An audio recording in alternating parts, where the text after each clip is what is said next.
നമസ്കാരം. എൻ്റെ പഞ്ചായത്ത് യൂട്യൂബ് ചാനലിലേക്ക് ഏവർക്കും സ്വാഗതം.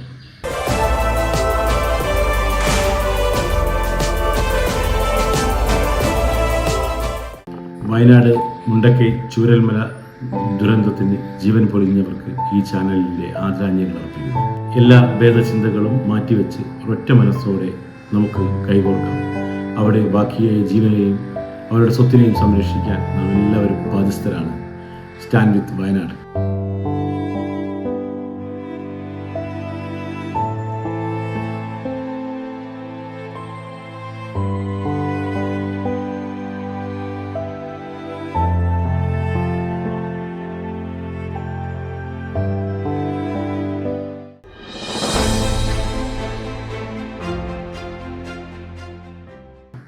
സർക്കാർ ഉത്തരവുകളും സർക്കുലറുകളും. ഈ ആഴ്ച സർക്കാർ ഉത്തരവ് മറ്റൊന്നുമല്ല, വയനാട് ഉരുൾപൊട്ടലുമായി ബന്ധപ്പെട്ടതാണ്. രക്ഷാപ്രവർത്തനവും പുനരധിവാസവും നടത്തുന്നതിനായിട്ട് ഗ്രാമപഞ്ചായത്തുകൾക്ക് തനത് ഫണ്ടിൽ നിന്നും യഥേഷ്ടാനുമതി ഫണ്ടിൻ്റെ ലഭ്യതയനുസരിച്ച് തുക മുഖ്യമന്ത്രിയുടെ ദുരിതാശ്വാസ നിധിയിലേക്ക് കൈമാറുന്നതിനുള്ള ഉത്തരവാണ് ഈ ആഴ്ച ഇറങ്ങിയിട്ടുള്ളത്.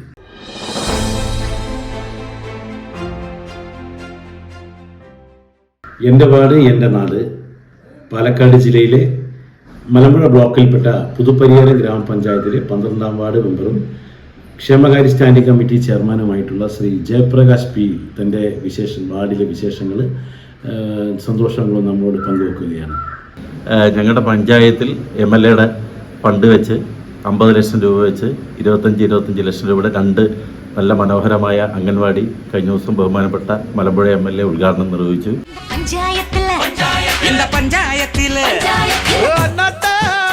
അതുപോലെ തന്നെ ഞങ്ങൾ ICDSന്റെ ഭിന്നശേഷിക്കാർക്കുള്ള ഉപകരണങ്ങൾ ക്യാമ്പ് നടത്തി 40ഓളം പേർക്ക് ICDS പദ്ധതി വെച്ച് 6 ലക്ഷം രൂപ വെച്ചിട്ടാണ് 6 ലക്ഷം രൂപയുടെയാണ് പദ്ധതി. ആ പദ്ധതി വെച്ചാണ് ഞങ്ങൾ ഭിന്നശേഷിക്കാർക്ക് ഈ ഉപകരണം വിതരണം ചെയ്ത് പഞ്ചായത്ത് ഭരണസമിതിക്ക് തന്നെ ഏറെ സന്തോഷവും ഒരു മനസ്സിന് സുഖവും തോന്നിയൊരു കാര്യമായിരുന്നു. കാരണം ഭിന്നശേഷിക്കാരെ സഹായിക്കുക എന്നുള്ള ലക്ഷ്യത്തോടു കൂടി നമ്മളൊരു പദ്ധതി വെച്ചതാണ്.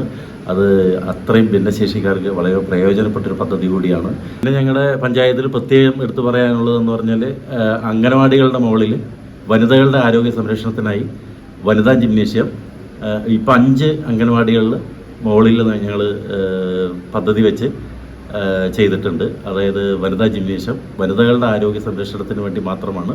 വനിതകൾ മാത്രമേ അതിൽ വരാറുള്ളൂ. നല്ല വൃത്തിയുള്ള നല്ലൊരു അന്തരീക്ഷത്തിലാണ് അവർക്കത് ചെയ്യാൻ കഴിയുന്നത്.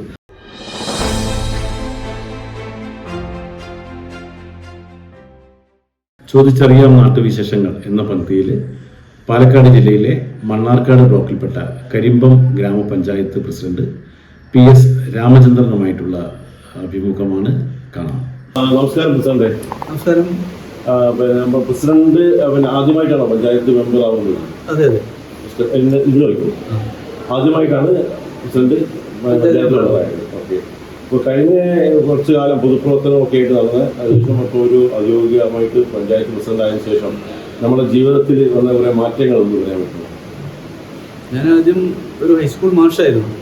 ഹൈസ്കൂൾ മാഷായിരുന്ന സമയത്താണ് പഞ്ചായത്ത് പ്രസിഡന്റ് ആയത്. പഞ്ചായത്ത് പ്രസിഡന്റ് ആയതിനു ശേഷം പഞ്ചായത്ത് പറയുന്ന വേറൊരു ലോകമാണ്. ഒരുപാട് കാര്യങ്ങൾ നമ്മൾ പഠിക്കാനുണ്ട്, ഒരുപാട് കാര്യങ്ങൾ നടപ്പിലാക്കാനുണ്ട്. ജനങ്ങളുടെ വിവിധങ്ങളായിട്ടുള്ള വിഷയങ്ങൾ, സാധാരണക്കാരുടെ പ്രശ്നങ്ങൾ, ഇതൊക്കെ തന്നെ പഠിച്ച് നമ്മൾ പഞ്ചായത്ത് ഭരണം നടത്തുന്നതിന് വലിയ ബുദ്ധിമുട്ടാദ്യം എനിക്ക് തോന്നി. ഇപ്പോൾ അതൊക്കെ കാര്യങ്ങളൊക്കെ പഠിച്ച് കാര്യങ്ങളൊക്കെ വളരെ നല്ല രീതിയിൽ നടത്തുന്നതിന് വേണ്ടി സാധിക്കുന്നുണ്ട്. ഇപ്പോൾ ഈ 24-25 വാർഷിക പദ്ധതിയായിട്ട് ബന്ധപ്പെട്ടിട്ട് നമ്മൾ ഗ്രാമസഭകളൊക്കെ വിളിച്ചു തുടങ്ങിയോ? ഗ്രാമസഭകൾ മുഴുവൻ ജൂലൈ 13 മുതൽ 25 വരെയുള്ള തീയതികളിൽ 17 വാർഡിലെ മുഴുവൻ ഗ്രാമസഭകളും കഴിഞ്ഞു. വാർഷിക പദ്ധതിയിൽ നമ്മുടെ പുതുതായിട്ട് എന്തെങ്കിലും പുതിയൊരു പദ്ധതി പഞ്ചായത്തിന് നമുക്ക് നിർദ്ദേശിക്കാൻ അല്ലെങ്കിൽ നടപ്പിലാക്കാൻ കഴിയിട്ടുണ്ട്? പ്രധാനമായും ഈ വർഷം ഞങ്ങൾ പുതിയ 2 പദ്ധതികളാണ് ഉൾപ്പെടുത്തിയിട്ടുള്ളത്. ഒന്ന്, ഓണത്തിന് ഒരു കൂട പൂവ് എന്ന പദ്ധതിയിൽ ഉൾപ്പെടുത്തി ചെണ്ടുമല്ലി കൃഷി എല്ലാ വാർഡിലും വ്യാപകമായി ചെയ്തുകൊണ്ടിരിക്കുകയാണ്. 85ഓളം കുടുംബശ്രീ കൂട്ടങ്ങൾക്ക് ഈ ചെണ്ടുമല്ലി 250 ചെണ്ടുമല്ലി തൈകൾ വെച്ച് കൊടുത്ത് ചെണ്ടുമല്ലി തൈകൾക്ക് വെച്ച് ആയിട്ടുണ്ട്. ഓണത്തിന് മുമ്പ് അത്തം ആകുമ്പോഴേക്കും ചെണ്ടുമല്ലി പൂക്കൾ വിളവെടുപ്പിനുള്ള തയ്യാറെടുപ്പിലാണ് ഞങ്ങൾ. വളരെ നല്ല രീതിയിൽ അത് നടന്നുകൊണ്ടിരിക്കുന്നത്. മറ്റൊന്ന്, വനിതകൾക്ക് സ്കൂട്ടർ വനിതകൾക്ക് സ്കൂട്ടി 12 ലക്ഷം രൂപ നീക്കി വെച്ച് 24 വനിതകൾക്ക് സ്കൂട്ടി കൊടുക്കുന്നതിനുള്ള പദ്ധതി പ്രാവശ്യം വെച്ചിട്ടുണ്ട്. ഞങ്ങൾ കഴിഞ്ഞ വർഷം വെച്ചതാണ്, അത് നടപ്പിലാക്കാൻ കഴിഞ്ഞില്ല. അതുകൊണ്ട് തന്നെ കരിമ്പ പഞ്ചായത്തിൻ്റെ ഒരു സ്വപ്ന പദ്ധതിയാണ് ഈ വനിതകൾക്ക് സ്കൂട്ടി. അത് കൊടുക്കുന്നതിന് വേണ്ടിയിട്ടുള്ള തയ്യാറെടുപ്പിലാണ്. അപ്പോൾ ഗ്രാമസഭകളിൽ അതിനുള്ള അപേക്ഷയൊക്കെ വാങ്ങി മാർക്കൊക്കെ ഇട്ട് കഴിഞ്ഞു. ഓക്കെ. അതുപോലെ തന്നെ ഇപ്പം ഇതുമായിട്ട് ബന്ധപ്പെട്ട് വരുമ്പോൾ കുടുംബത്തെ കുറിച്ചൊന്നും പറയാം, പേഴ്സണലായിട്ട് കാര്യങ്ങളൊന്നും ചോദിക്കുന്നത്. എൻ്റെ ഫാമിലി പിന്നെ വൈഫുണ്ട്, 3 പെൺകുട്ടികളാണ്. ഭാര്യ ടീച്ചറാണ്. പെൺകുട്ടികൾ, മൂത്ത പെൺകുട്ടിയുടെ വിവാഹം കഴിഞ്ഞു, മറ്റു 2 പേര് പഠിക്കുകയാണ്. ഭരണസമിതി എത്ര പേരാണ് പഞ്ചായത്തിൽ? 17 വാർഡാണ്. 10 LDF-ഉം 6 UDF, 1 BJP. അങ്ങനെയാണ്. എല്ലാവരും നല്ല സഹകരണത്തിലാണ്, നന്നായിട്ട് പോകുന്നുണ്ട്. കരിമ്പ പഞ്ചായത്തിനെ സംബന്ധിച്ച് ഒരു പിന്നെ കാർഷിക പഞ്ചായത്താണ്. കാർഷിക മേഖലയ്ക്കാണ് ഞങ്ങൾ ഊന്നൽ നൽകുന്നത്. അതുപോലെ തന്നെ ഞങ്ങളുടെ കുടുംബാരോഗ്യ കേന്ദ്രം വളരെ നല്ല മികച്ച രീതിയിൽ പിന്നെ നടന്നു പോകുന്ന കുടുംബാരോഗ്യ കേന്ദ്രമാണ്. അനുദിനം 200-നും 300-നും ഇടയിലുള്ള ആളുകൾ അവിടെ ചികിത്സയ്ക്ക് വന്ന് പോകുന്നുണ്ട്. എല്ലാ രോഗികൾക്കും മരുന്ന് കൊടുക്കുന്നതിന് വേണ്ടി ഞങ്ങൾക്ക് കഴിയുന്നുണ്ട്. 2021 ആർദ്രം കേരള പുരസ്കാരം പാലക്കാട് ജില്ലയിൽ 2ാം സ്ഥാനം ഞങ്ങൾക്കായിരുന്നു. നല്ല രീതിയിൽ നടന്നു പോകുന്ന ഒരു ആരോഗ്യ സ്ഥാപനമാണ്. അതുപോലെ സ്കൂളുകൾ, Karimba government higher secondary school മികച്ച റിസൾട്ടാണ്. 6 കൊല്ലമായിട്ട് SLCക്ക് ഫുൾ 100% റിസൾട്ടാണ് കരിമ്പ ഗവൺമെൻറ് ഹയർ സെക്കൻഡറി സ്കൂളിനുണ്ടായിട്ട്. +2 നല്ല മികച്ച വിജയമാണ്. 9 സ്കൂളുകളാണ് പിന്നെ പഞ്ചായത്തിലുള്ളത്. സ്കൂളിന് 3.5 കോടി രൂപ ചെറിയ MLA ഫണ്ടിൽ നിന്നും മാറ്റിവെച്ചതിൻ്റെ പ്രവർത്തനങ്ങൾ പുരോഗമിക്കുകയാണ്. UP സ്കൂളിൽ 1 കോടി പിന്നെ രൂപയ്ക്കുള്ള കെട്ടിടം പണി കഴിഞ്ഞു. പിന്നെ നിയമസഭാ സ്പീക്കറാണ് കഴിഞ്ഞ ദിവസം അത് ഉദ്ഘാടനം ചെയ്ത്. അങ്ങനെയൊക്കെ തന്നെ നല്ല രീതിയിൽ നടന്നു പോകുന്ന ഒരു പഞ്ചായത്താണ്. കോഴിക്കോട് പാലക്കാട് ഹൈവേ പഞ്ചായത്തിൻ്റെ മധ്യഭാഗത്തൂടെ കടന്നു പോകുന്നത്. കല്ലടിക്കോട് ഒരു നല്ലൊരു കച്ചവട കേന്ദ്രമാണ്. അതുപോലെ തന്നെ മീൻവല ഹൈഡൽ പ്രൊജക്ട് സ്ഥിതി ചെയ്യുന്ന കരിമ്പ പഞ്ചായത്തിലാണ്. ഹൈഡൽ പ്രൊജക്ട് 3 മെഗാവാട്ട് വൈദ്യുതി അനുദിനം ഉൽപ്പാദിപ്പിക്കുന്നുണ്ട്. മാത്രമല്ല മീൻവെല്ലം ഒരു വലിയ ടൂറിസ്റ്റ് കേന്ദ്രമായി മാറിക്കൊണ്ടിരിക്കുകയാണ്. കല്ലടിക്കോടം മലയുടെ താഴ്വരയിലാണ് കരിമ്പ പഞ്ചായത്ത് സ്ഥിതി ചെയ്യുന്നത്. മീൻവെല്ലം, ആറ്റില തുടങ്ങിയ വെള്ളച്ചാട്ടങ്ങളെ യോജിപ്പിച്ചുകൊണ്ട് ഇപ്പോൾ ടൂറിസം നടപ്പിലാക്കുന്നതിന് വേണ്ടിയിട്ടുള്ള പദ്ധതികൾ MLA ആലോചിച്ചുകൊണ്ടിരിക്കുന്നുണ്ട്.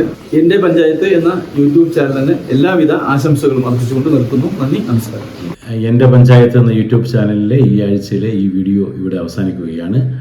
പ്രിയ ജനപ്രതിനിധികളെ, നിങ്ങൾക്ക് നിങ്ങളുടെ നാട്ടിൽ നടക്കുന്ന വ്യത്യസ്തവും ജനോപകാരവുമായ പദ്ധതികൾ, പരിപാടികൾ ഈ നമ്പറിൽ നിങ്ങൾക്ക് അയച്ചു തരാവുന്നതാണ്. അതുപോലെ തന്നെ നല്ല രീതിയിലുള്ള പിന്തുണ അഭ്യർത്ഥിക്കുന്നു. ലൈക്ക് ചെയ്യുക, ഷെയർ ചെയ്യുക, സബ്സ്ക്രൈബ് ചെയ്യുക. അതോടൊപ്പം തന്നെ അടുത്ത ആഴ്ച മറ്റൊരു വീഡിയോയുമായിട്ട് കാണുന്നതുവരേക്കും ബൈ.